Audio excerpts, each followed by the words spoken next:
Hello guys, I'm here at the Plinky Plonky Loves You event, April 27th with Clift himself. Say hi. Hello, I'm Clift, also known as Eli.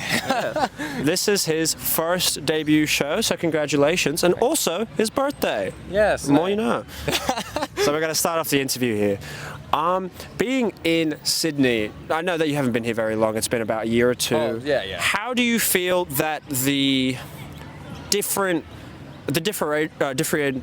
of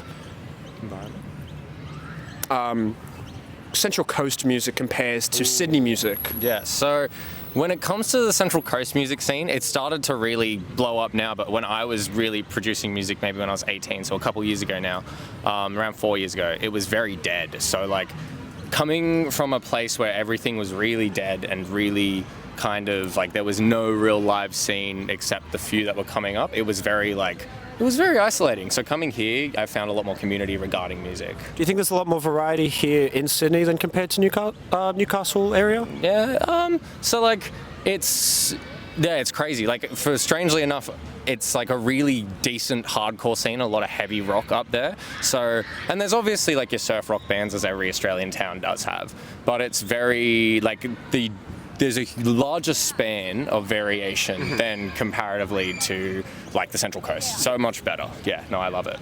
All right, and now that you're in Sydney, how do you feel like your music's changed? Like comparing from what you used to write to now, do you think the location had any major effect on it? I mean, I think yes to a certain extent, because when I started writing music, I was living in a forest on the Central Coast, so very, very isolated, and I didn't have many musician friends around. So predominantly the change has been the fact that I have people to bounce ideas off, which has stopped me from staying in a certain tunnel vision regarding the sound, which is awesome, because I love that experimentation and doing other things. Yeah. Okay.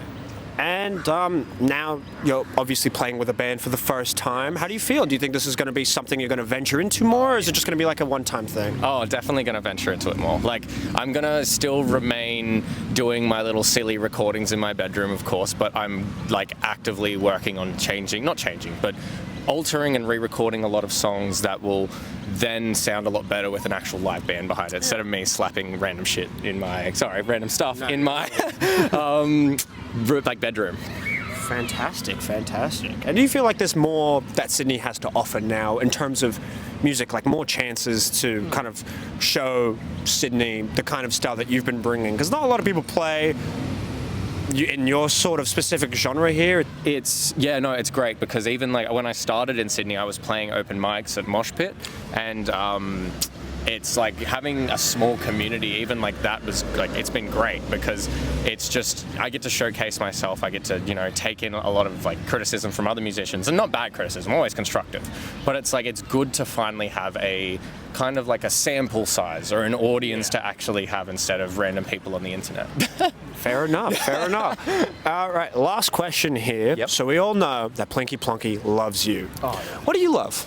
I love Plinky Plonky, but other than that, I love environmental conservation, historical conservation. I personally study archaeology, so the cultures of people being protected is extremely important to me, as well as the natural environment. So whatever I do with my degree, being archaeology, will, I hope, to ultimately benefit either the environment or people. So like, that's what I love. Yeah. Sweet. Well, that'll be it for the interview. Hopefully we'll see you around more, depending on